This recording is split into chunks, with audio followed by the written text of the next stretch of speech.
O vento roía as varandas de madeira de Echo Peak como um animal faminto, arrancando lascas dos trilhos de cedro, outrora brilhantes, e arremessando-as pelo pátio congelado. No centro do pátio, um barril de fogo roubado de um posto de guarda florestal abandonado expelia uma chama azul clara, a única pontuação em uma paisagem presa sob nuvens permanentes. 24 anos se passaram desde que o decreto tarifário detonou a economia, gerando uma reação em cadeia de escassez, tumultos e, finalmente, o uso desesperado de armas terríveis demais para a imaginação em tempos de paz. O que restava da América jazia fragmentado em bolsões corroídos pelo clima. Cada comunidade, uma ilha em um continente de destroços. Echo Peak, um fantasma de sua antiga estação de esqui, agarrava-se à vida em um planalto acima das ruínas da Interestadual 70.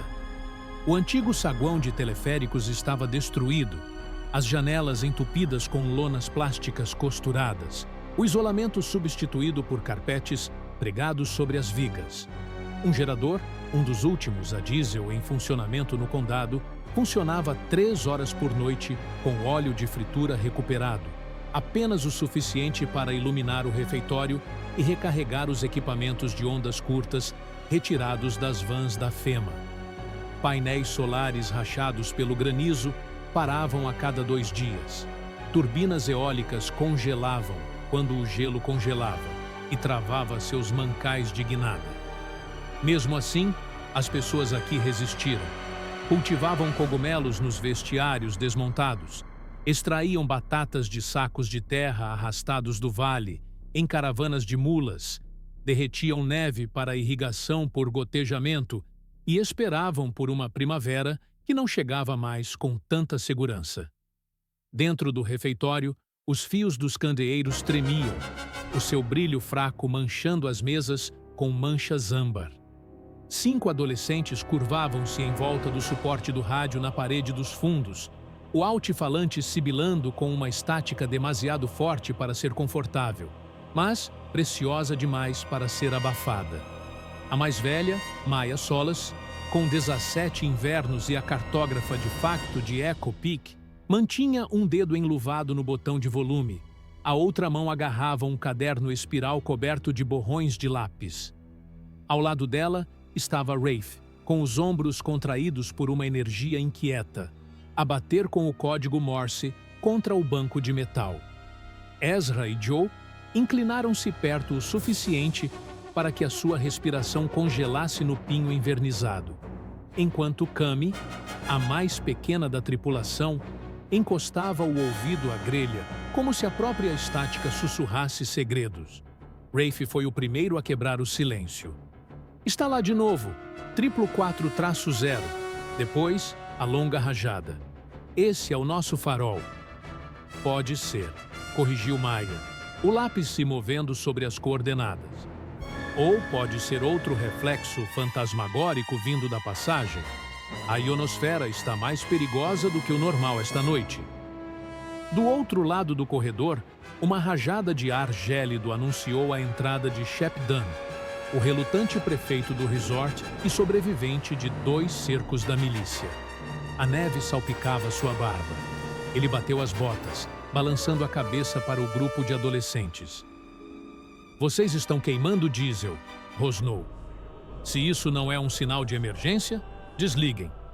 Maya se endireitou, com o queixo erguido. Senhor, achamos que sim. Mesmo o padrão de ontem, o tempo coincide com os livros de códigos de campanha do Exército. Ela bateu no caderno. Grupo Foxtrot 4 é abrigo intacto, suprimentos presentes. Grupo 0 significa perigo desconhecido. Shep franziu as sobrancelhas. E você acha que está vindo do cume acima do Last Chance Chute? Perto. A triangulação nos dá uma visão do noroeste, talvez 1 quilômetro além da torre de elevação superior. Isso a coloca sob a coroa da avalanche. Um silêncio tomou conta da sala. Todos se lembravam do topo. Um penhasco de neve fragmentada onde o deslizamento de terras do final de fevereiro havia arrancado metade da face da montanha, enterrando teleféricos como estilhaços. Equipes de busca encontraram 2 corpos, mas nunca o galpão de manutenção que, segundo rumores, abrigava um depósito de suprimentos do pré-guerra. Os satélites GPS estavam mortos havia muito tempo, apenas o código frio e deslizante pulsava através da tempestade agora, uma batida cardíaca cadenciada do que quer que estivesse sepultado no gelo. A voz de Ezra carregava um tremor que ele tentava abafar. Se aquele farol for real, pode haver kits médicos, proteína enlatada, talvez até rolamentos de turbina de reposição. Shep andava de um lado para o outro, com as botas batendo. Ou pode haver barris de radiação, minas terrestres, qualquer barganha do diabo que o velho exército deixou para apodrecer. Não podemos dispensar pessoas para uma caça às fadas. E se a gente for, Maya disse antes que ela conseguisse engoli-las. Ela viu o sorriso de Raf brilhar, os olhos de Cami se arregalar. Conhecemos as linhas da serra. Praticamos com os sinalizadores. E somos leves, menos propensos a desencadear outro deslizamento. Um instante se passou. Depois outro. Shep cruzou as mãos atrás das costas, olhando para as vigas negras de fumaça. Todos em Echo Peak conheciam o livro Razão das Rações, armários esvaziados a cada semana, carne de esquilo esticada com farinha de agulhas de pinheiro, filtros de gerador desgastados como estopa. Echo Peak precisava de um milagre. Finalmente, ele expirou. Leve os cães, o localizador de emergência e um rádio funcionando. Ao amanhecer. Faça o check-in a cada hora. Se cruzar uma linha da qual não consiga rastejar para trás, eu levo a milícia para fora e arrasto você para casa pelas coleiras. Suavidade sombreava seus olhos. Se a montanha permitir que você viva tanto tempo. O amanhecer se infiltrava pelo planalto em violetas desbotadas e cinzas rosados. O vento esculpia plumas no cume, a neve solta rodopiando como vidro em pó. A equipe de Maya se reuniu na baía em ruínas das gondolas. Maya, Raf, Ezra, Joe e Cami, cada um vestindo várias camadas de equipamentos de salvamento, jeans sob lona, botas com fita adesiva, óculos de proteção esculpidos em plástico de viseira. 2 malamutes, Alcyon e Brick, balançavam-se contra as cordas da guia. Maya carregou a mochila com um rádio, suas bobinas de cobre mais pesadas do que qualquer livro didático que ela já tivesse carregado para uma escola há muito condenada. O transceptor de avalanches pendia sobre seu peito como um estetoscópio de ferro. Enquanto seguiam pela estrada de serviço abandonada, o vale abaixo sussurrava com a lembrança das conversas no teleférico, dos turistas comemorando coquetéis après-ski. Agora, a única música era o estalar rítmico dos crampons e o gemido dos canais girando sobre os montes de neve. Depois de 800 metros, a trilha desapareceu sob a camada de gelo formada pelo vento. Eles viraram para o oeste, seguindo estacas pintadas de vermelho cravadas no outono passado como parte do projeto de mapeamento de Maya. Cada estaca brilhava com a geada, algumas estavam quebradas, com cacos apontando para lugar nenhum. 1 quilômetro depois, chegaram ao cânion onde o deslizamento de fevereiro havia derrubado árvores como palhas. Placas de neve compactada erguiam-se mais altas do que as chaminés restantes do resort, riscadas com galhos de pinheiro e fuligem de carbono de um caminhão de neve queimado. Raf acalmou a respiração e lançou um gancho de escalada em uma depressão onde a neve encontrava uma pedra erguida. A corda ficou esticada. Maya liderou primeiro, plantando machados de gelo, ávida por sentir seus músculos responderem a uma tarefa maior do que a rotina diária de sobrevivência, até os tornozelos. Ezra guiou os cães atrás de si, sussurrando comandos firmes. Joe verificou o contador Geiger que Shep insistira que trouxessem, o ponteiro permanecia praticamente calmo, piscando apenas quando raios cósmicos atravessavam uma brecha na nuvem. A radiação ainda assombrava as terras baixas onde reatores entraram em erupção décadas atrás, mas o ar da Serra Nevada era geralmente limpo. Geralmente. Sobre os destroços da avalanche, encontraram um planalto varrido pelo vento, desprotegido, mas estranhamente sereno, como um cemitério após a partida dos enlutados.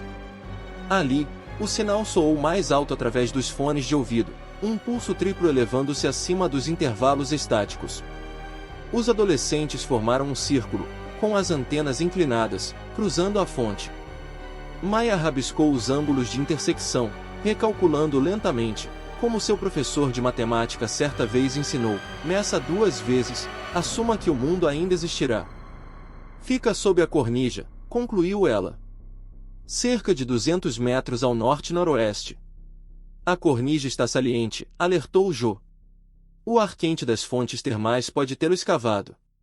Se der um passo em falso, pegaremos o transporte expresso para o desfiladeiro. Raf exibiu aquele sorriso novamente, o vento secando seus lábios. Então, vamos para a direita. Eles avançaram em fila indiana, cada pegada profundamente socada, cada respiração soprando no silêncio. O céu escureceu enquanto a neve nova engrossava o manto de nuvens. Em algum lugar a leste, um trovão ribombava, uma laje se soltando em outro pico, distante, mas lembrando-os do apetite da montanha. O transceptor de Maia apitou, luzes estroboscópicas piscando em vermelho. O sinal do farol mudou abruptamente de tom, transformando-se em um padrão contínuo que nenhum deles tinha ouvido. Raf virou a cabeça bruscamente. Isso não são dados de distância. São indicativos de chamada cifrados. A memória de Ezra ressoou com as histórias de Ninar que seu pai contava sobre os operadores de rádio nas guerras climáticas, como as informações eram processadas por meio de códigos em camadas, sinalizadores primários para localização, sobreposições para instruções. Será que foi proposital? Uma mensagem à espera de ouvidos atentos o suficiente para decodificá-la. Cami tirou o próprio caderno do bolso e abriu um folheto frágil que havia trocado com uma bibliotecária no vale, um exemplar resumido do Manual de Campo 452E, Sinais da Estação Eco. Seu dedo tamborilou no padrão. Sentinela Fantasma da Neve, sussurrou. É assim que chamam um bunker de emergência tipo K. O sorriso de Raf se transformou em uma linha tensa. Bunkers fantasmas eram câmaras de biocontenção. Maia se esforçou para conter a calma. E às vezes, arcas de suprimentos, estoques selados destinados ao repovoamento. Depende de qual projeto o corpo usou. Seu olhar endureceu. De qualquer forma, se houver remédios, o pico do eco precisa deles. Eles seguiram em frente até que o chão tremeu sob uma caverna invisível. Um zumbido baixo se elevou, mecânico, subsônico, como se a própria terra respirasse. Os cães se eriçaram. Maia sinalizou para parar. À frente, a superfície da neve cedeu ligeiramente, uma saliência preenchendo o espaço vazio abaixo. Jo cutucou com sua vara, a ponta afundou, revelando um espaço de ar de quase 15 centímetros. Precisamos de um crawl com corda, disse Maia. Distribua o peso. Eles estenderam uma corda sobre a plataforma, arreando-se a intervalos de 2 metros. Um a um, deslizaram de barriga para baixo, distribuindo força. Na metade do caminho, Raf respondeu pelo rádio, camada térmica abaixo, vapor saindo. Cuidado com bolsões de derretimento. O suor gelava sob a gola de Maia enquanto ela a seguia. O gelo chiava onde sua respiração o tocava. Ao chegarem a um terreno mais firme, o alívio desapareceu, porque o terreno firme não era terreno de verdade. Era aço oxidado, opaco e esburacado, estendendo-se pelos montes de neve como as costas de um leviatã enterrado. Um estêncil preto, quase ilegível, dizia a propriedade do Exército dos Estados Unidos, setor K do Fantasma da Neve. Ao lado, uma escotilha recuada aguardava atrás de uma camada de gelo translúcido. Ezra ajoelhou-se, afastando a neve para expor uma roda de manivela. A ferrugem se desfazia sob suas luvas. Ele a manuseava, com os músculos tremendo. Nada. Jo sacou um maçarico dobrável, acendeu-o com sílex, beijou a borda da roda até que as engrenagens emperradas gemeram. Após 10 minutos agonizantes, a roda se mexeu. O vapor assobiou. Uma lufada de ar pressurizado e viciado gemeu através das costuras. E então veio o rugido. Não da escotilha, mas da crista acima. Um som como de um gigante rasgando um céu de tecido. A cornija se quebrou, fissuras fractais se espalhando por sua borda. Maia girou, com os olhos arregalados. Corram!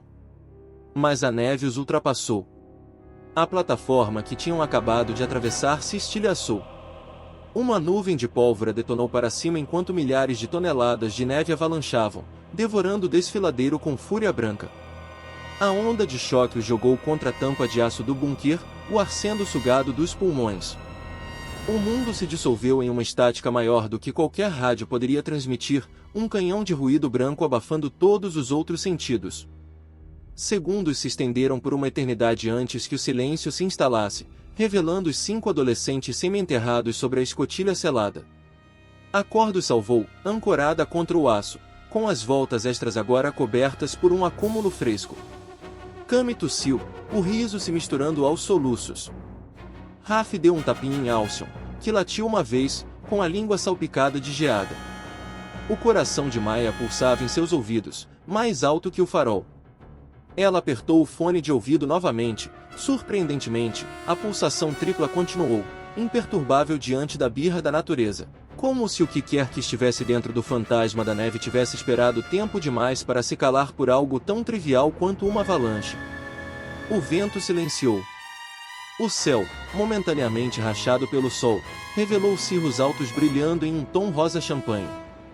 Todos os caminhos de volta ao pico do Eco haviam desaparecido, soterrados por metros de novos destroços. Apenas a escotilha oferecia abrigo, promessa e perigo. Os adolescentes trocaram um voto silencioso, os cães ganiram em aprovação, com as caudas batendo na neve. Maya apertou as luvas, apertou a manivela mais uma vez e girou. Desta vez, a roda gemeu e girou meia volta. A escotilha se abriu 1 centímetro com um estrondo, exalando um hálito quente suficiente para embaçar seus óculos. Uma escada desceu em um brilho açafrão. Símbolos meio legíveis piscaram em um painel interno. Joe apontou sua lanterna, revelando letras pulsando atrás da sujeira, nível de potência crítico, desativação automática, trava biológica desativada. Uma mão enluvada, a de Maya, embora parecesse a de outra pessoa, estendeu-se para a soleira. E no corredor, algo respondeu, um som metálico, não muito diferente do início de uma fala. Um calor tingido de enxofre beijava suas bochechas enquanto desciam um a um pela escotilha, com as botas tilintando nos degraus de alumínio nervurado. Uma lâmpada de sódio escondida atrás de um vidro de segurança zumbia com a insistência sombria de um inseto, pintando tudo de latão fosco. A escada se curvava, uma espiral pressionada firmemente contra um eixo cilíndrico, até despejá-los em uma anticâmara forrada com fileiras de espuma absorvente de impacto, agora quebradiça pelo tempo. Pontos de brasa de LEDs de emergência cintilavam pelo teto, iluminando um labirinto de setas e etiquetas alfanuméricas enigmáticas pintadas com spray em verde-oliva, K3, MED, VAC-Core. O ar viciado cheirava a líquido de arrefecimento do motor e fogueiras há muito apagadas. O pulso de Maya ainda martelava com a avalanche, mas a adrenalina aguçava todos os sentidos. Dentro das luvas, ela sentia cada contração do tendão, como se seu corpo tentasse gravar o momento na memória. O barulho da antepara se fechando atrás delas, o leve tremor sob os pés, o batimento cardíaco de um gerador em algum lugar no escuro. Um chiado hidráulico respondeu quando ela pressionou o painel ao lado da porta interna, mas a fechadura permaneceu teimosa, com as luzes de status piscando em âmbar. Joe abriu a caixa com uma barra chata, expondo os circuitos cobertos de gelo. Cami se ajoelhou, com a lanterna entre os dentes, o ferro de solda já esquentando de uma bateria portátil. Enquanto trabalhavam, Ezra e Raf inspecionaram a câmara. Um armário de trajes de proteção estava aberto, com o látex amarelado e rachado. Sob uma tampa de plexiglas, jaziam 3 carabinas cujas coronhas de polímero haviam se desfeito em tiras. Os nós dos dedos de Raf dançaram sobre uma caixa de projéteis de sinalização, a maioria corroída e fechada, mas perto do fundo ele encontrou 2 tubos selados a vácuo ainda intactos. Ele os guardou na mochila sem fazer comentários. A porta interna fez um ruído surdo e deslizou para o lado, revelando um corredor cujas paredes estavam cobertas de ferrugem, mas intactas. Ao fundo, uma fileira de monitores zumbia, com as telas inundadas de neve estática. Os 5 adolescentes se espalharam, guiados por um tênue brilho violeta que vazava por baixo de uma porta lateral marcada com bioestase. Num impulso, Maya deu um passo em direção à porta, mas Ezra a puxou gentilmente de volta, o contador Geiger estremeceu quando sua varinha se aproximou da soleira. Nada catastrófico, mas a elevação fina no mostrador sugeria os isótopos mais respeitados. Eles deixaram a sala lacrada, anotando-a no precioso mapa de Maia. Depois de uma segunda curva, encontraram o ponto de comando, um console em forma de ferradura emergindo do chão como a proa de um navio naufragado. Camadas de poeira suavizavam suas bordas duras, mas quando Raf roçou a superfície, cristais indicadores facetados ganharam vida, lançando halos de fósforo em suas faces. Um sinal sonoro se repetia a cada 7 segundos, o mesmo tom metálico que ouviram lá de cima. No visor principal, uma mensagem pulsava em letras maiúsculas. Protocolo de autodesperta atrasado. Combustível do reator a 6%. Funções críticas suspensas. Solicitando autenticação SIG Vitor Sierra Fur. Maia engoliu em seco. 6%. Se atrairmos mais do que a luz, ela vai parar de funcionar. Cami folheou o manual. SIG Vitor Sierra Fur, isso é um aperto de mão por impressão de voz vinculado a chaves de criptografia. Sua voz se transformou em um sussurro carregado de admiração. Este terminal foi projetado para se comunicar com satélites. Joe franziu a testa. Os satélites morreram no início da Guerra dos Recursos. Nem todos, arriscou Ezra. Papai disse que o Dude lançou satélites de reserva em 2036, cobeças de órbita baixa reforçados contra pulsos eletromagnéticos. Eles carregavam relógios atômicos para a malha de navegação. Ele bateu no console. Se este bunker conseguir pingá-los, podemos ressuscitar o posicionamento no Planalto. Caravanas de carga, mapeamento de drones, tudo o que EcoPic perdeu quando o GPS ficou inoperante. Mas nós drenaríamos o núcleo, respondeu Maia. Sua mente girava em torno de opções como contas em um ábaco. A menos que possamos reabastecer o reator ou conectar uma nova fonte de energia. Raf apontou com o polegar para os dutos superiores. Poços de ventilação. Podemos cortar venezianas, instalar cabos de turbina, instalar um vault nos ventos da tempestade. O suficiente para carregar lentamente as células. E morrer congelado tentando, Joe murmurou, embora não de forma indelicada. Eles pressionaram mais fundo. Fileiras de armários de armazenamento revelavam tesouros inesperados, blocos de farinha liofilizada empilhados em redes de carga de ônibus espaciais, engradados de bolsas térmicas, um carretel de fio de cobre mais grosso que o polegar de Raf, que valia seu peso em morfina em casa. Em uma baia refrigerada, descobriram ampolas de sintéticos bióticos de amplo espectro impressas por laboratórios biológicos militares antes do colapso. Cada rótulo trazia o brasão da águia e um carimbo de data e hora do ano 2046. Cama embalava uma ampola, com lágrimas repentinas e brilhantes. Há o suficiente aqui para manter o pico do Eco vivo por 2 invernos. Um corredor mais profundo subia em declive, estranho para uma fortificação subterrânea, e terminava em um elevador de carga fechado por comportas de tesoura. Além da grade, luzes estroboscópicas de emergência pulsantes revelavam um hangar cavernoso, com a parede do fundo desaparecendo atrás do vapor que saía de uma abertura fissurada no piso. Impresso no convés em letras de 3 metros de altura, Projeto Siroco. Ezra repassou a palavra na memória. Siroco, vento quente do deserto. Ajoelhou-se perto de um terminal embutido em um pilar e o fez acordar. Esquemas projetados no ar. Desenhos de enxames de drones em alta altitude, latas de aerossol, aquecedores estratosféricos. Modificação climática, murmurou. Eles construíram um inverno de propósito. Os olhos de Joe brilharam. Mas por que congelar as próprias cidades? Ezra tocou em uma nota incrustada como uma nota de rodapé no plano. Operação Frostlock, estratégia de negação nível 2. Ele leu em voz alta. Se a hostilidade do comércio global ultrapassar o limiar gama, empregue o resfriamento hemisférico para interromper a produção de alimentos do adversário e desencadear a capitulação. Sua voz diminuiu. Eles transformaram o céu em uma arma para vencer guerras tarifárias que já haviam queimado o mundo. Raf deu um soco no pilar, deixando uma rachadura em forma de teia de aranha. Nos matando para nos curar. Típica peça americana. Maya o puxou de volta. Isso também significa que esta instalação provavelmente contém os códigos de ativação para parar a neve. Por um instante, todos a encararam, com um misto de espanto e medo. Lá fora, o mundo se engasgava com o inverno eterno nascido naqueles corredores. Ali, talvez, estivessem escondidas as chaves para descongelá-lo, ou para enterrar o planeta para sempre. Uma buzina soou pelo hangar como se tivesse sido despertada por um simples pensamento. Luzes estroboscópicas vermelho sangue. A grade chacoalhou, servomotores gemeram, a plataforma do elevador estremeceu. No convés, alguém estava de pé, pelo menos a silhueta de alguém, com uma armadura tática da cor de mármore sujo, a viseira brilhando com LEDs de scanner. Em suas mãos enluvadas repousava um rifle elegante demais para a fabricação humana antes da guerra. Ezra congelou. Unidade de sentinela autônoma, sussurrou. Deveria estar offline. O visor zumbiu, focando. Um barítono sintetizado ecoou. Acesso não autorizado detectado. Identificar. A palavra identificar repetiu-se, mais alta, ressoando como um gongo.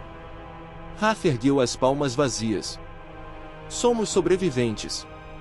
A neve tentou nos matar. Não queremos fazer mal. O apelo ecoou fraco naquela catedral de metal. Impressão vocal negativa, respondeu a máquina, e então girou. Um cano preto como um espelho seguiu. Pelo canto do olho, Maya avistou uma passarela quebrada acima da sentinela. Suas grades de metal cederam onde a corrosão havia removido os parafusos. Ela puxou a manga de Raf e sussurrou, desvio. Raf não hesitou. Ele lançou um tubo de sinalização bem alto no hangar. Ele bateu entre as caixas, incendiando-se em um jato de magnésio branco. A sentinela girou. Maya saltou, agarrou um cabo pendurado e se balançou em direção à passarela. Suas botas bateram em ferro. Duas tábuas rangeram sob seu peso, soltando faíscas em direção ao capacete da sentinela. Joe e Kami se arrastaram para o lado dela enquanto Ezra se abaixava para se proteger atrás da carenagem de uma turbina, enquanto os cães latiam freneticamente. A sentinela disparou. Arcos branco-azulados crepitavam, fios traçantes de descarga capacitiva golpeando os suportes da passarela. O aço brilhava em laranja. Sob os pés de Maya, todo o vão cedeu, dobradiças estalando como grãos de milho. O instinto prevaleceu sobre o treinamento, ela correu pela borda oposta, colidindo com força contra uma caixa de armazenamento que explodiu em um monte de pacotes de dessalinização. A dor percorreu suas costelas. Ela rolou, com os ouvidos zumbindo. Joe havia pousado melhor, já arrastando Kami atrás de um esqueleto de empilhadeira. Sala do reator, gritou Joe, apontando para uma escotilha de serviço marcada como restrito, módulo de energia. Maya assentiu, saltou, zigue-zagueando entre os destroços de metal enquanto arcos cortavam o ar acima. Raf lançou o segundo sinalizador diretamente no visor do robô. O flash de magnésio queimou seu sensor óptico e, por 3 segundos, uma fúria cega o fez disparar descontroladamente para o teto. Isso foi tempo suficiente. Maya girou a manivela da escotilha. Lá dentro, zumbia uma bateria de fusão cilíndrica revestida de carboneto de boro. Ela localizou um painel de manutenção com a inscrição: acionamento manual do líquido de refrigeração da bobina, perigo, desligamento em cascata. Sem hesitar, girou ambas as alavancas para o vermelho. Luzes estroboscópicas de alerta dispararam. As bombas de líquido de arrefecimento chiaram e depois pararam. De volta ao hangar, a sentinela parou no meio do caminho, com os giroscópios engasgando.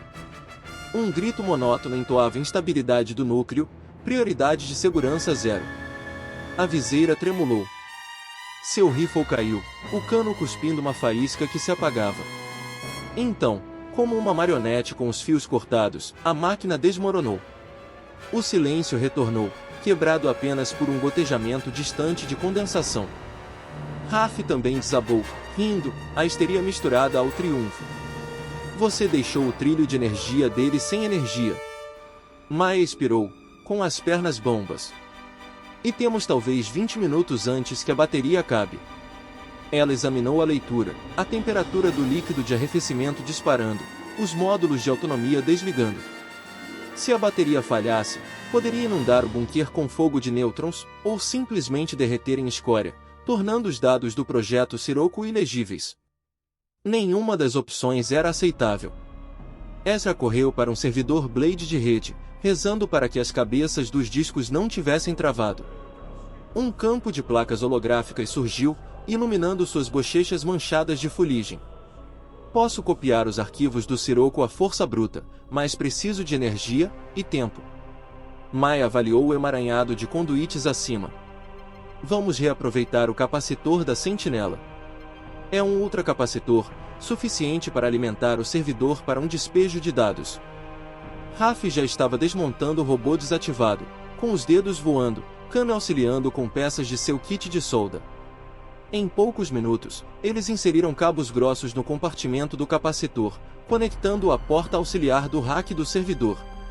Ezra martelava teclas.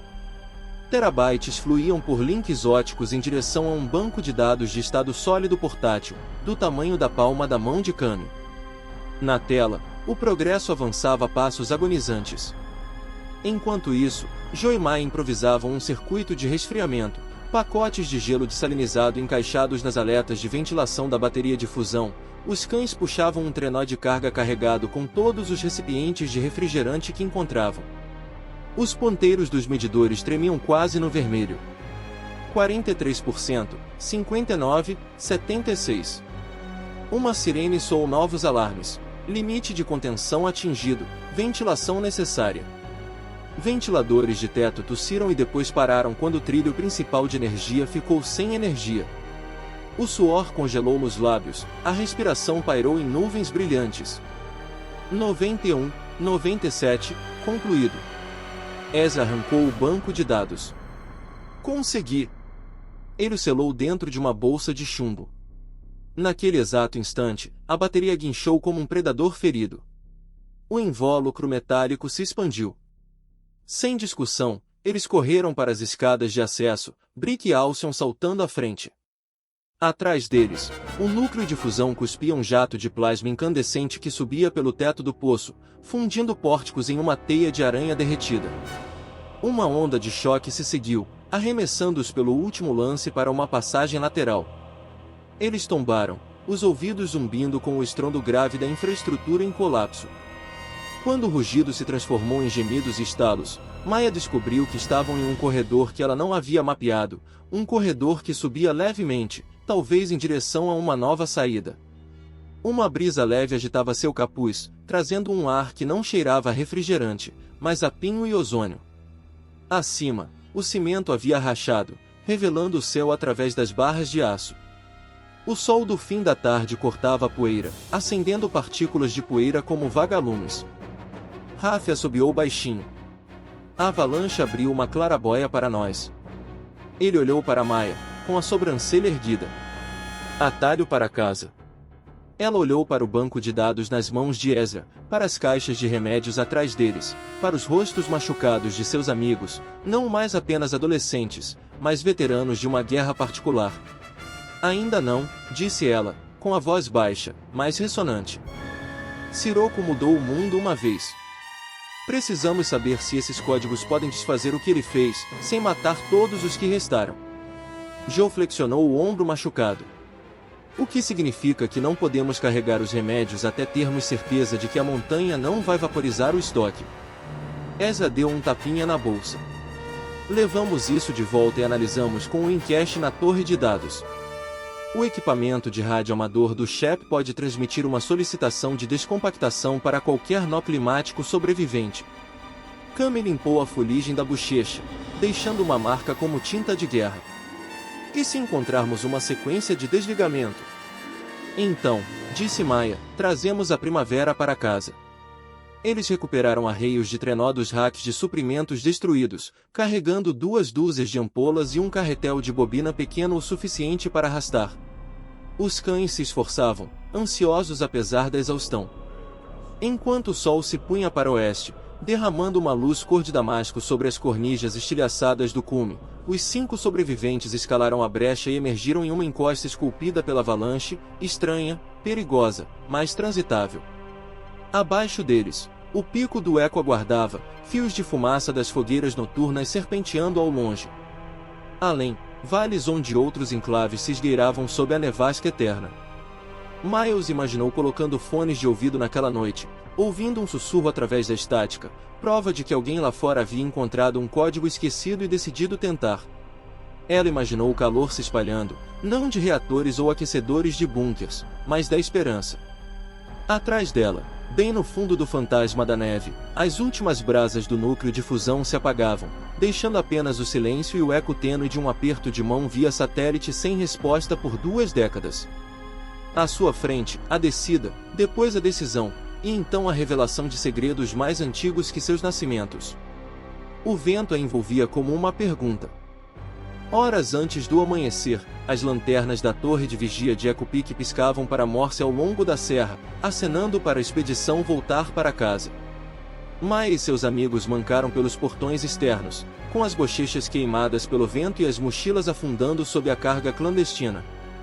Nenhuma comemoração os recebeu, as pessoas eram muito experientes na economia da decepção, mas, à medida que a notícia de que os adolescentes haviam retornado vivos se espalhava, um silêncio de inalação coletiva se espalhou pelo resort como um pavio à espera de chama.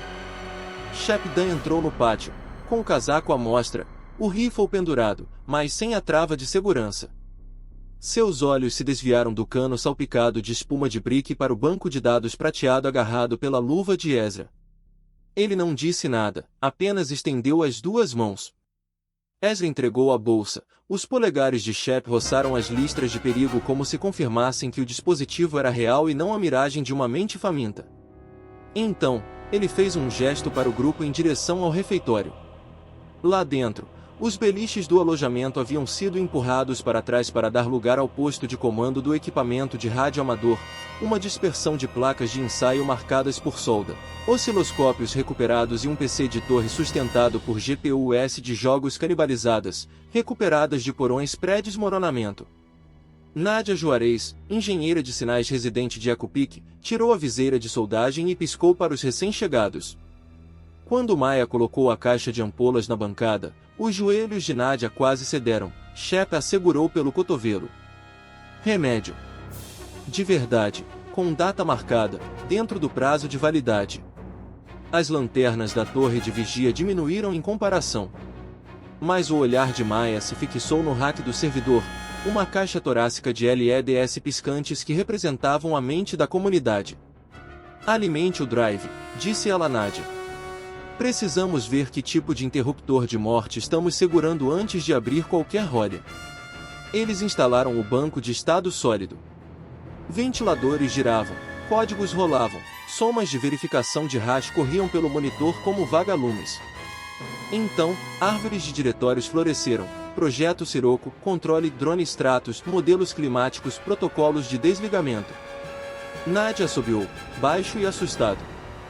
Raf se inclinou sobre o ombro dela. Só me diga que é tão simples quanto mandar parar ponto. Nem de perto, disse Nadia. Parece uma autenticação multietapas vinculada a nós orbitais. Cada nó precisa de uma sequência assinada ou rejeita a cascata. Temos as chaves? Ezra digitou uma pasta chamada Keri, mas um console de acesso exigiu Sig Victor Sierra Fur, o handshake de impressão vocal que eles já haviam ignorado dentro do bunker, cortando a energia. Não havia essa opção de força bruta ali, o software exigia uma impressão biométrica correspondente, criptografada com um arquivo antigo do Departamento de Defesa.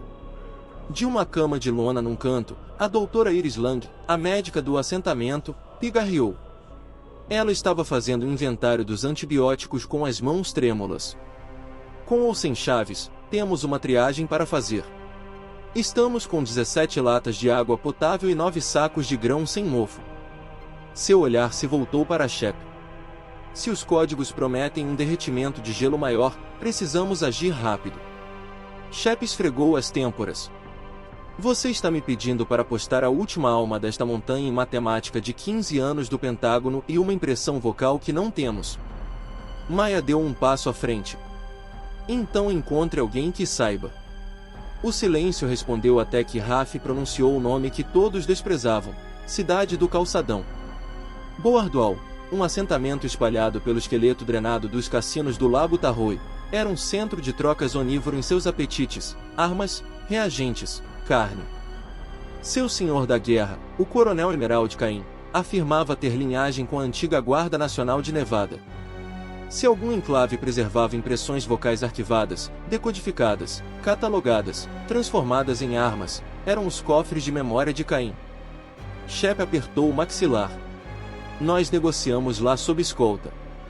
Estritamente com suprimentos, nunca com segredos. Os espiões de Cain bebem contrabando como água. É por isso que não contamos a eles o que as chaves abrem, rebateu Joe. Dizemos que é um firmware de inicialização a frio para descongelar drones médicos. Eles vão rir até a gente mostrar algumas ampolas como garantia. O Dr. Lang se irritou. Você trocaria remédios já destinados a crianças. Por um verão para todos, Cano interrompeu, com a voz fina, mas firme. O refeitório se encheu com o silêncio da verdade que fere mais do que argumentos. Os ombros de Shep cederam. Escolha 6, ordenou a Maia. Saiam ao amanhecer. Raf, vocês são os líderes. Ezra e Joe no carrinho de comunicação. Cami vai no banco do carona com os remédios. Vou designar 2 guardas florestais e a equipe de cães mais rápida. Ninguém mais. A Aurora espalhou o bronze sobre a serra quando o comboio, 3 trenós sobre patins de material composto, atrelados a 8 malamutes musculosos, deslizou pela estrada da serra. Pela primeira vez em anos, a geada não guinchou sob os pés, em vez disso, uma fina crosta amoleceu e se transformou em neve derretida, e das árvores distantes o som de riachos escorrendo sob a casca sussurrava rumores de degelo. O reator do fantasma da neve podia estar morto, mas talvez uma borboleta do caos já tivesse batido as asas.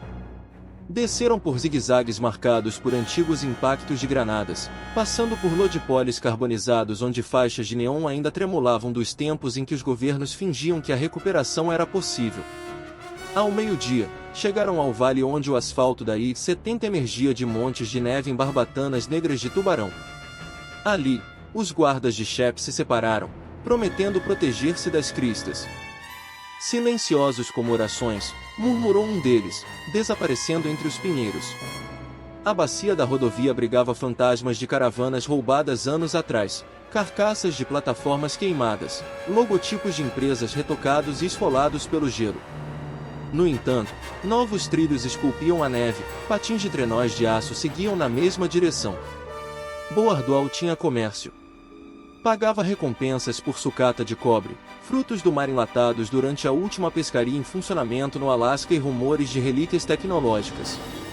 Correu a notícia de que os tenentes de Cain estavam montando um trem rodoviário para o sul, em direção às ruínas de Sacramento, onde milícias selvagens vendiam lítio no mercado negro. Ao anoitecer, o comboio atingiu o pico do Spooner Summit.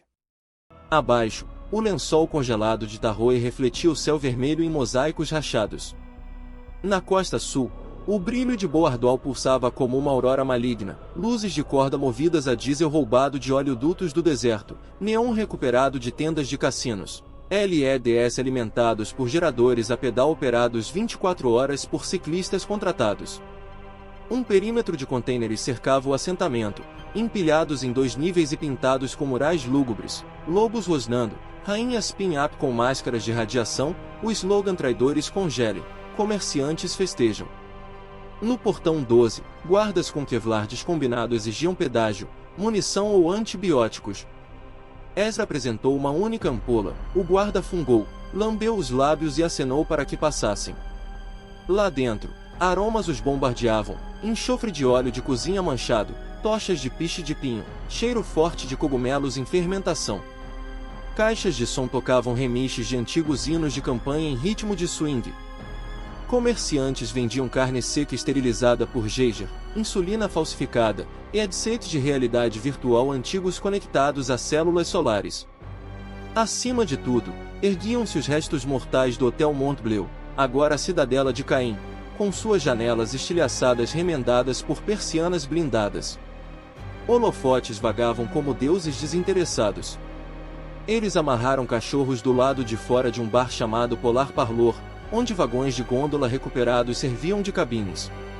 Lá dentro, um fogão de latão protegia as filas de cerveja do gelo. Um silêncio se instalou quando os adolescentes entraram. Forasteiros com menos de 20 anos eram uma raridade. De uma cabine de veludo, uma mulher com óculos espelhados acenou. Maya reconheceu a insígnia em sua lapela, uma corretora de dados, uma das arquivistas de Caim. Cedo demais, pensou. As informações fluíam ali como a neve derretida escorria a ladeira abaixo. Mas eles não conseguiram chegar aos cofres de Caim sem intermediários. Maya fez um sinal para os outros e se aproximou. A corretora se apresentou apenas como Soft Shift. Sua voz estava com falhas de moderação, mudando de tom a cada frase, um hábito de linguistas do mercado negro. Quando Maya alegou que eles procuravam a impressão vocal VS-FUR para firmware de drones, Soft Shift riu baixinho. Ave rara. O coronel mantém as licenças antigas trancadas em uma pilha fria. Não está à venda, querida. Mas talvez, troque. Ela passou 2 dedos sobre a ampola que Ezra ofereceu. Um belo tônico. No entanto, o coronel mede valor em alavancagem, não em seringas. Traga algo inesquecível para ele e ele abrirá os livros do coral. Raf se inclinou. Defina inesquecível. Uma herança da velha ordem. Um símbolo, um segredo, um escândalo. Algo que confunde a fronteira entre mito e prova.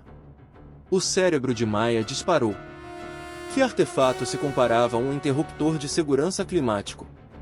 Sua mente se voltou para o hangar do bunker, a unidade sentinela desativada que Seb havia canibalizado. Sua placa de revestimento, gravada com o grande selo dos Estados Unidos e numerada em série no bloco de produção final, jazia na bolsa de Raf, aguardando troca por engrenagens de turbina sobressalentes. Uma relíquia reluzente e irrefutável do militarismo pré-colapso. Colecionadores matariam por menos. Ela sussurrou a ideia. A expressão de Raf se transformou em uma carranca, mas ele desamarrotou o prato. Os óculos de Soft Shift refletiam a superfície como prata derretida. Ela lambeu os lábios carmesim, assentindo. Siga. Atravessaram a praça central de Boardwalk, onde escravos trocados empurravam antigos sopradores de neve, mastigando o gelo para obter barras de água. Guardas saudaram Soft Shift. Os elevadores no átrio destruído de Montbleu não funcionavam mais, eles subiram escadas de emergência iluminadas por lâmpadas de furacão. No 13º andar, encontraram o coronel. Caim Esmeralda descansava em um trono feito de carcaças de caça-níqueis, envolto em uma capa feita de feltro de cassino costurado com fio de prata. Uma máscara respiratória filtrava o ar sob óculos com armação de jade. Quando os adolescentes lhe apresentaram o prato, sua risada rolou como dados por uma mesa de feltro verde. Fantasma da neve, setor K, ele disse lentamente. Uma vez, dei 5.000 créditos de refeição por um boato sobre aquela unidade, e aqui estão as crianças que entregam a prova.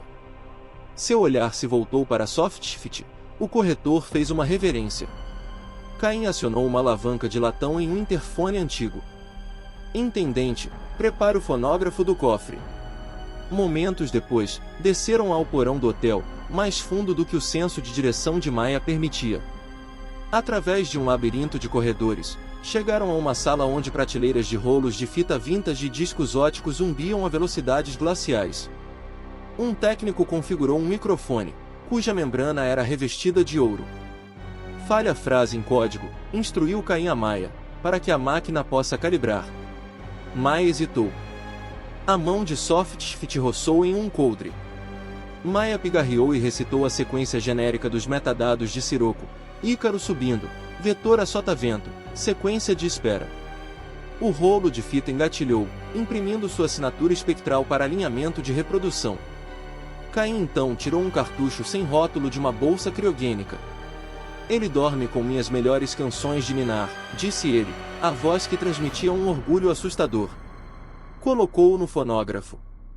Os alto-falantes estalaram, então uma voz masculina, calma, ponderada, com um toque de vogais do centro-oeste, pronunciou o aperto de mão, Vitor Sierra 4 solicitando confirmação de eco orbital. O técnico fatiou a forma de onda em um arquivo digital. Raf prendeu a respiração. É o presidente, sussurrou, quase inaudível. De fato, o timbre pertencia inconfundivelmente a Donald Trump, uma gravação provavelmente capturada durante testes de bunker antes do colapso de 2025. Se Caim sabia, não demonstrou entusiasmo, ele se aproveitava das inevitabilidades. Transação concluída, Caim os dispensou com cordial malícia. Estamos quites, disse ele. Mas, se eu fosse você, sairia correndo da minha cidade. Segredos de tamanha magnitude brilham como auroras para os necrófagos. Softshift os acompanhou até a saída de serviço. Sob a luz do beco de sódio, ela fez uma pausa. O coronel lê futuros em risco. Ele ficará com o seu artefato, tudo bem. Mas também vai fofocar que crianças correm atrás do tempo. Ao amanhecer, 10 milícias partirão para o pico do Eco, caçando o que você souber. O estômago de Maya se revirou. Ela agradeceu ao corretor com 2 ampolas. Softshift sorriu, já meio lenda, e então desapareceu na escuridão. De volta aos trenós, encontraram Brick choramingando. As cordas do arreio estavam cortadas. 4 ampolas e o carretel de bobinas sumiram. Os rastros levavam para o norte, em direção à antiga vila de Skid Avenue, um labirinto de contrabandistas. Não havia tempo para perseguir, seu verdadeiro prêmio estava aninhado no bolso do peito de Ezra, a impressão vocal de Trump, ligada a fantasmas orbitais. Eles correram em direção ao perímetro. Um holofote os pintou de branco, gritos se ergueram, aparentemente o raciocínio particular de Caim havia mudado novamente, talvez um sussurro de Softshift, talvez mera paranoia. Balas rasgaram a noite. Raf soprou um sinalizador de magnésio no rosto de um guarda, e os cães dispararam. O que se seguiu foi o caos esboçado por arcos traçantes sobre planícies de lagos congelados, trenós derrapando, equipes de cães latindo, roncos de motores de motos de neve em perseguição. Cami lançou latas de fumaça roubadas do próprio arsenal de Caim, plumas violetas ocultaram sua fuga. No gelo aberto, as motos de neve se mostraram mais rápidas, mas o gelo se mostrou traiçoeiro. 2 máquinas mergulharam através de camadas finas, afundando com gritos abruptamente silenciados. Os perseguidores restantes se afastaram, relutantes em confiar na casca macia como uma mola. Horas depois, em segurança nas encostas arborizadas além do passo Stateline, o comboio de Maya afundou atrás de um afloramento de granito.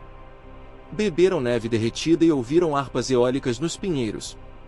Ezra conectou o arquivo do fonógrafo à estação de rádio amador. A forma de onda se alinhou, o conjunto de criptografia o aceitou com um toque melódico.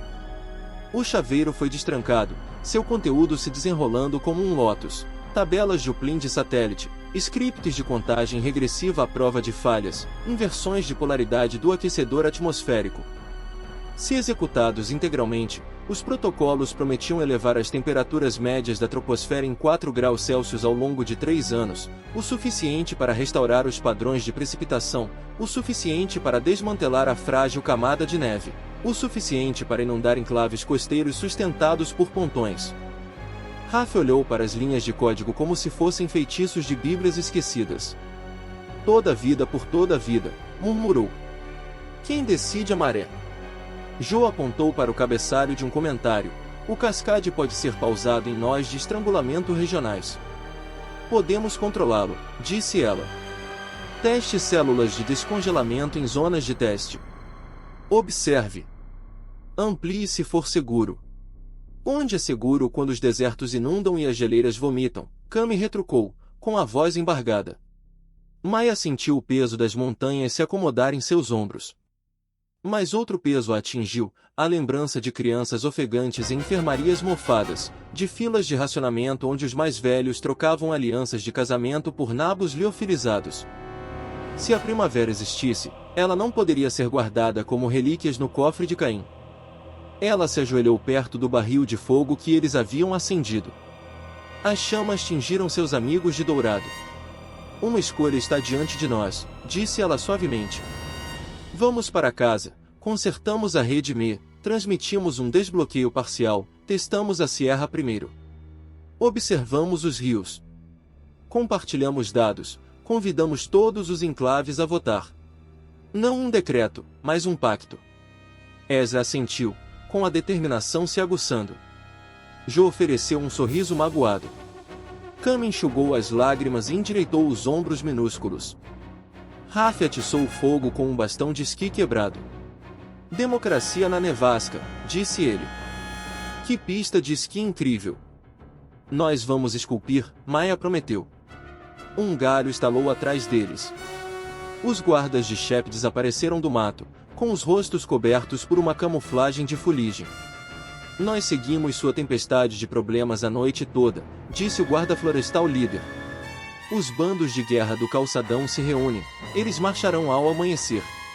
Mantemos uma posição elevada por enquanto, mas o pico do eco precisa de seus filhos e de seus remédios. Maia se levantou. Então nos apressamos. E ensinamos uma montanha a votar. 2 dias depois, os adolescentes chegaram ao topo da cela de Ecopik, com os cães espumando, mas imparáveis.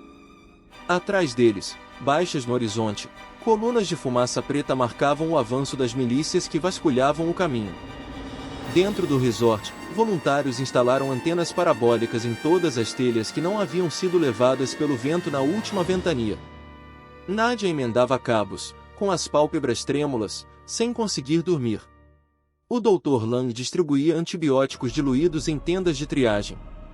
Shep andava de um lado para o outro no parapeito, com o binóculo fixo no vale. Maia entregou os arquivos-chave, Nadia os transferiu pelo PC da torre. Um alpinista escalou o mastro de comunicação para realinhar as antenas e agir em direção aos Cobesas Oge. Então veio o código de salto, Vitor Sierra 4, aqui Ecopik Sirocco Override. Autenticaram Shaq em cascata. Por 7 segundos, nada respondeu.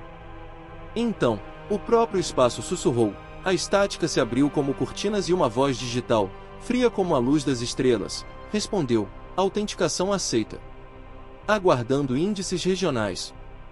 Ez expirou, com as mãos trêmulas sobre o teclado.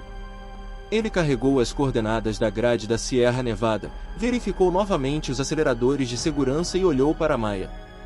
Democracia, disse ela. Acionou os megafones do resort, transmitindo pelos pátios e túneis de neve. Suas palavras ecoaram nas fachadas congeladas. Contou-lhes o que haviam encontrado, os riscos que o degelo trazia, os pecados do passado que impregnavam o código. Pediu que se levantassem vozes, não mãos, porque as aberturas de ventilação transmitiam um som melhor do que as cédulas. Cada cidadão deveria gritar sim ou não ao primeiro toque do sino do cume.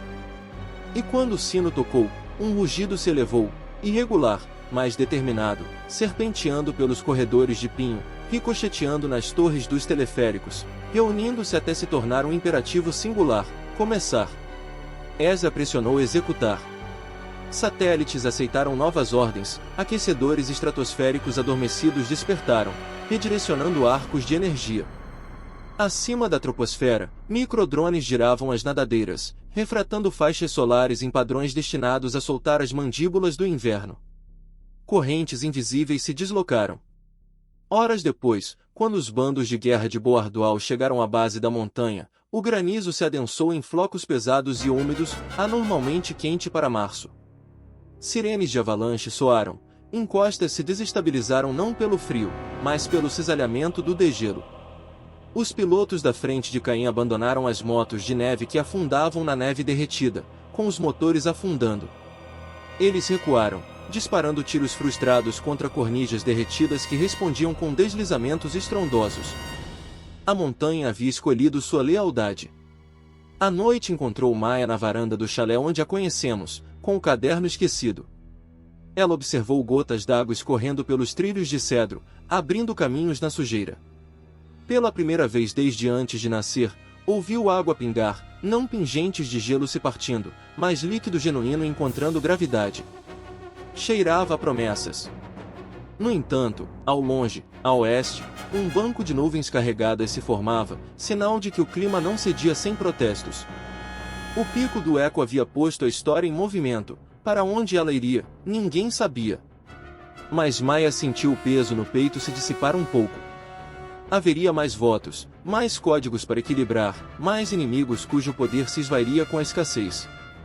Ainda assim, o degelo havia começado, e nenhum bunker ou tirano poderia recongelar a ideia cuja hora havia chegado. Uma chuva morna, algo que ninguém com menos de 20 anos em Echo Peak jamais sentirá, chegou na terceira noite após os satélites aceitarem o índice da Sierra. Começou como um tamborilar nos vagões de gôndola em ruínas, hesitante como aplausos tímidos, depois se adensou em um tamborilar musical constante que durou até o amanhecer. Ao nascer do sol, o estacionamento do resort havia se transformado em água escura refletindo os teleféricos esqueléticos, e bolsões de terra escura salpicavam as encostas como hematomas em um braço de alabastro. Galhos de pinheiro, livres do peso de toneladas de geada, estalavam para o céu com estalos audíveis. Agulhas que haviam adormecido 20 invernos exalavam um perfume resinoso tão intenso que beirava o narcótico. O derretimento era tudo que Maya Solace havia pedido em suas orações, e nada que ela havia imaginado. 2 semanas antes, ela imaginara uma primavera suave e ordeira, montes de neve se dissolvendo a centímetros, riachos alimentando bueiros, pacientes observando brotos verdes brotarem através de jardineiras. Em vez disso, a água jorrava em torrentes violentas pelas estradas de serviço, podando curvas inteiras da montanha. Galpões construídos sobre o permafrost afundavam enquanto as fundações de gelo apodreciam durante a noite. As tendas dos hospitais fervilhavam de moscas picadoras nascidas de ovos congelados desde a era dos passaportes em funcionamento. As pessoas comemoravam uma hora, xingavam na outra, corriam para tirar sacos de areia, cavavam novas valas de drenagem, recolocavam lonas e rezavam fervorosamente para que as represas de terra centenárias abaixo do pico Echo resistissem. Ao amanhecer, Maya juntou-se às equipes de inundação, enquanto Raf e 3 guardas florestais escalavam as cristas ocidentais para dinamitar cornijas antes que pudessem soterrar o assentamento em avalanches de lajes molhadas.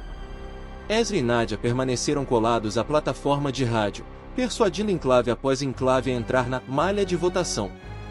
Alguns responderam com gratidão. Vilarejos famintos em Utah que tinham árvores frutíferas congeladas, vilas costeiras com emaranhados de peixes que viam no degelo a promessa de retomar o tráfego de lesmas através de mares cinzentos. Outros cuspiram maldições, comunidades do deserto cujo único escudo contra a seca havia sido a nevasca implacável que canalizava o derretimento para suas cisternas. No Oregon, os anciãos das cidades do fogo juraram que derrubariam qualquer drone que aquecesse seu céu em um único grau. Democracia em uma nevasca, de fato. O Dr. Lang criou surtos de pé de trincheira e coliformes aquáticos. O remédio do fantasma da neve diminuiu o número de vítimas, mas nenhum medicamento conseguiu atenuar a física da turbulência climática. A cada hora, os servidores da torre de dados vibravam enquanto Nadia ligava e desligava aquecedores, esculpindo isotermas como um ferreiro temperando aço. No entanto, o sistema foi projetado para negação estratégica, não para a sutileza humanitária. Algoritmos continuavam ultrapassando os limites, acionados por feedback em cascata no jato superior.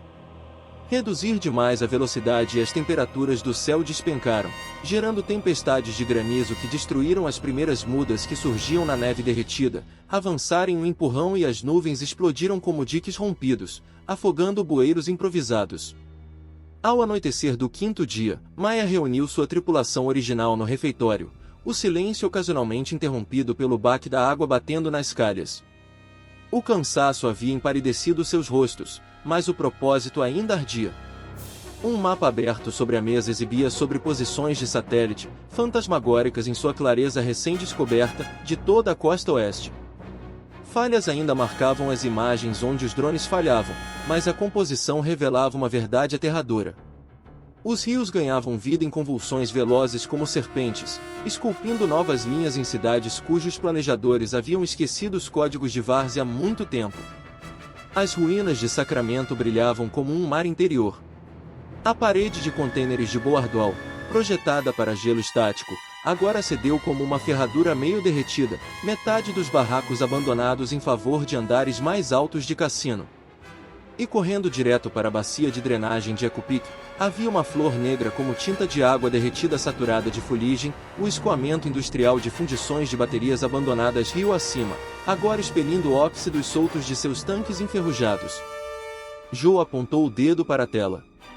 Se essa lama chegar até nós, vai envenenar todas as trincheiras de cogumelos que temos. E chega em 48 horas. Ezra abaixou a cabeça sobre os braços cruzados, a voz abafada.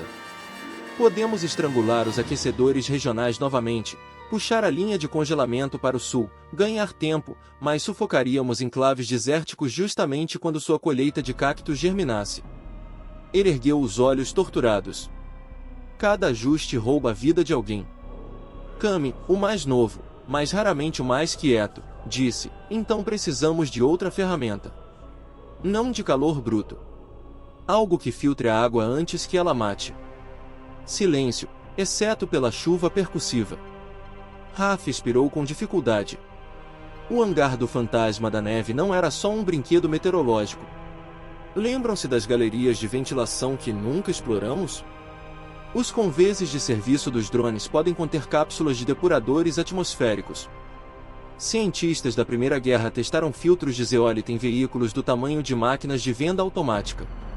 Estávamos ocupados demais fugindo de uma fusão nuclear para olhar. Maya sentiu uma pontada de esperança selvagem. Eles já estariam soterrados sob meia montanha de escória.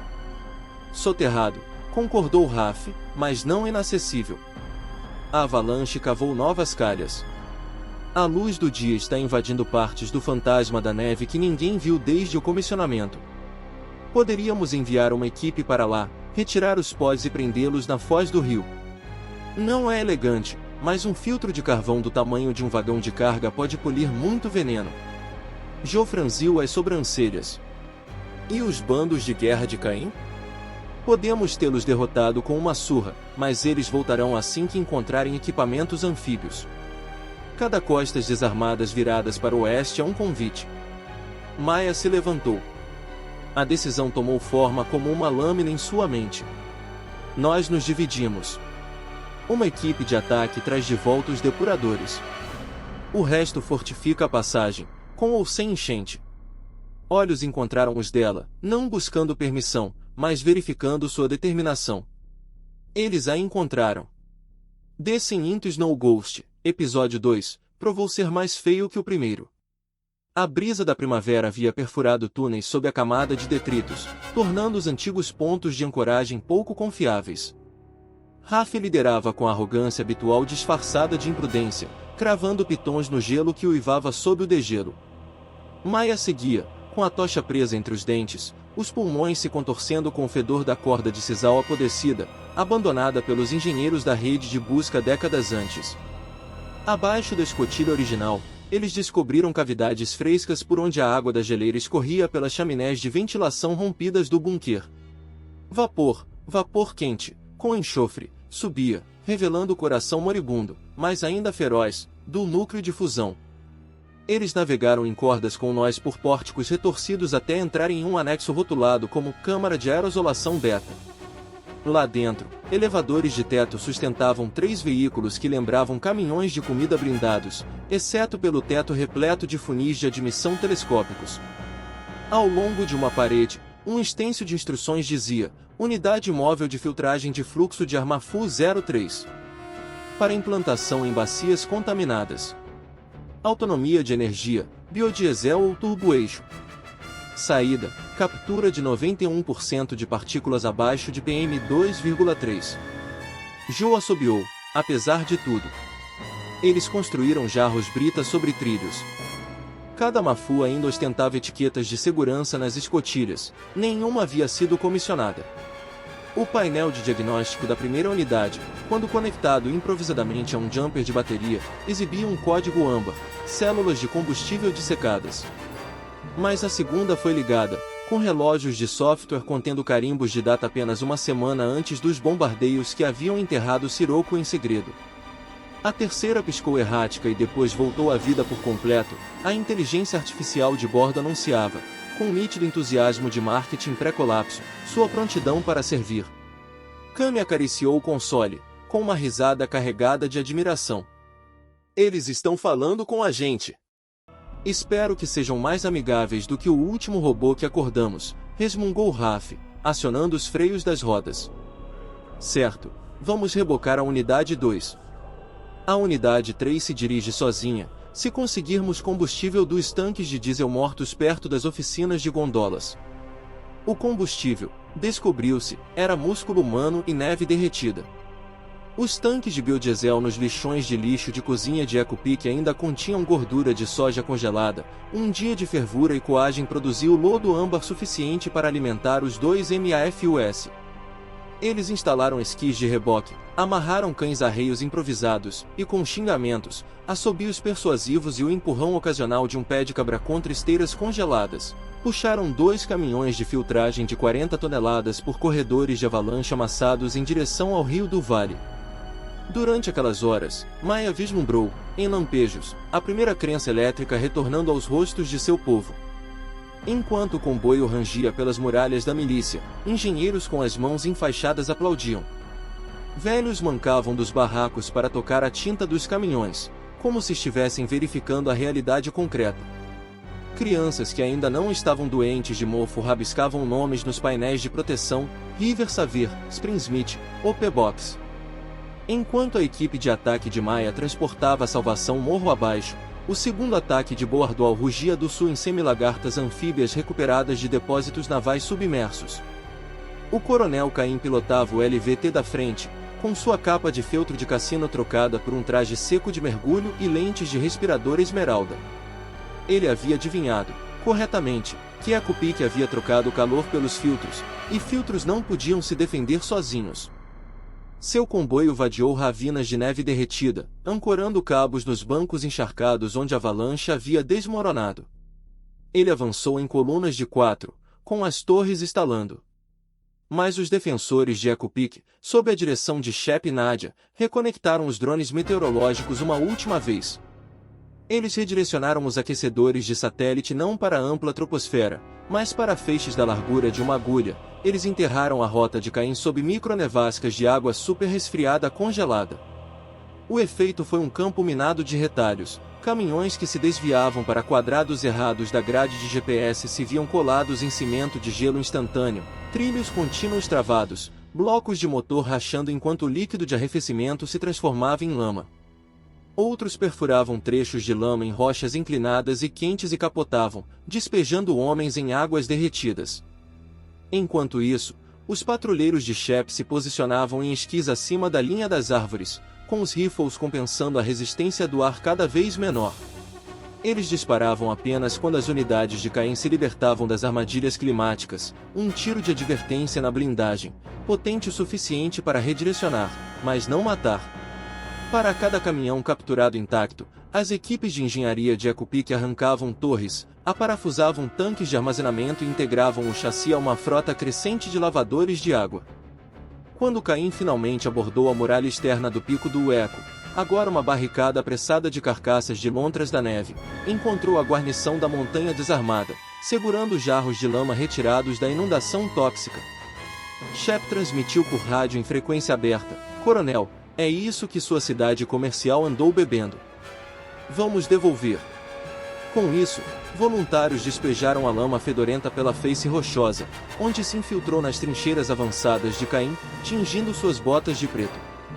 O coronel olhou para cima, para as torres onde cabos zumbiam mensagens de enclave em enclave, cada nó transmitindo registros de dados sobre a eficiência dos filtros e a queda acentuada das taxas de doenças. Observou os riachos alpinos lá embaixo brilharem sob um sol sem o impedimento dos sinalizadores de drones.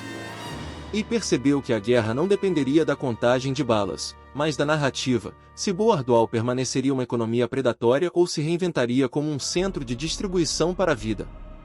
Comerciantes festejam, traidores congelam, seu lema subitamente frágil. Caim ordenou que sua bandeira fosse abaixada. Canos de armas foram abaixados, em seguida, recuaram. O cerco terminou não com um tiro, mas com um manifesto de carregamento. Seus intendentes enviaram caixas de lítio coletadas perto das ruínas do deserto. Em troca, os técnicos de EcoPeak concordaram em clonar a inteligência artificial do filtro na grade de Boardoal e compartilhar os cronogramas de estrangulamento do aquecedor. Softshift, não vista desde seu aviso de beco, codificou o acordo em um livro-razão assinado na base 64 e o espalhou pela malha. A diplomacia viral se consolidou mais rápido do que a neve derretida engoliria um cantão. A primavera chegou mais rápido. A linha de neve recuou encosta acima tão rápido que parecia cortinas brancas sendo puxadas por mãos invisíveis. Os rios ainda corriam furiosamente, mas as MAFUS os engoliam em colunas gêmeas e exalavam água cristalina o suficiente para brilhar onde antes reinava o lodo. Os assentamentos rio abaixo registraram suas primeiras amostras de água potável em 21 anos. Em Echo Peak, os servidores de Nadia estavam a todo vapor, compilando votos de dezenas de enclaves. A questão evoluiu, não apenas se o degelo deveria continuar, mas como encadear a governança entre pessoas nascidas em silos desconectados. Shep chamou isso de confederação intrinsecamente conectada, o Dr. Lang preferia cuidado mútuo. Raf sugeriu manter todos ocupados demais consertando as coisas para tirar uns dos outros. Joe criou uma interface de usuário que visualizava modelos de impacto. Kami adicionou uma camada de comentários onde os agricultores podiam marcar a precipitação indicada com observações de campo e onde os nômades do deserto postavam fotos do nascer do sol com arbustos quebradiços brotando. O que começou como uma rede de bate-papo amador amadureceu e se tornou a Sierra Cooperative, a primeira república digital transregional da era pós-tarifária.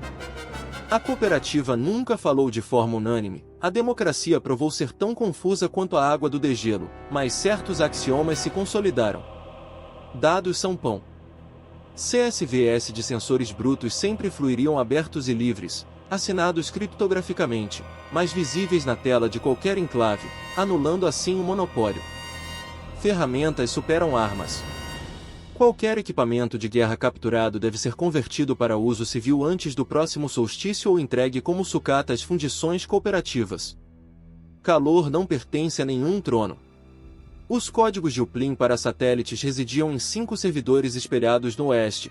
Qualquer alteração na aceleração exigia aprovação de múltiplas assinaturas representando os blocos alpinos, desérticos e costeiros. O coronel Caim, sempre oportunista, abraçou a doutrina publicamente, renomeando Boardwall para Freeport Tarroy e se gabando de seus cassinos reformados que agora purificam as águas cinzas dos trailers. Em particular, é claro, ele acumulou fichas de boa vontade, mas, em termos democráticos, até o cinismo pode fertilizar o crescimento. 3 meses após o degelo, mudas de pinheiro brotaram entre torres de elevadores semi-desabadas. Cogumelos recuaram dos vestiários enquanto a umidade encontrava equilíbrio nas brisas que se dissipavam sob nova convecção. O Dr. Lang realizou o primeiro parto em Echo Peak, uma menina chamada Juniper, nascida enquanto pingentes de gelo derretidos tocavam canções de minar em telhados de zinco. O bebê carregava anticorpos graças às culturas de penicilina S3 do fantasma da neve, prova de que segredos podem alimentar futuros quando desvendados em vez de acumulados. Maya, finalmente parando o suficiente para respirar, escalou a serra ao anoitecer, com o caderno debaixo do braço.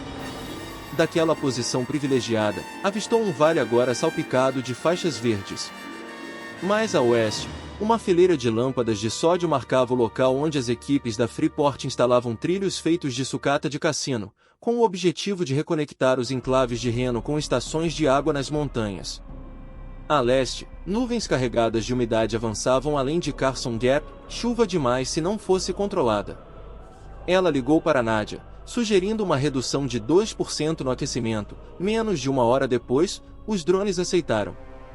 O vento agitava seus cabelos, quente e doce como o pinho. Ela pensou em si mesma mais jovem, encolhida perto de rádios cheios de estática, buscando o resgate em bips sem sentido.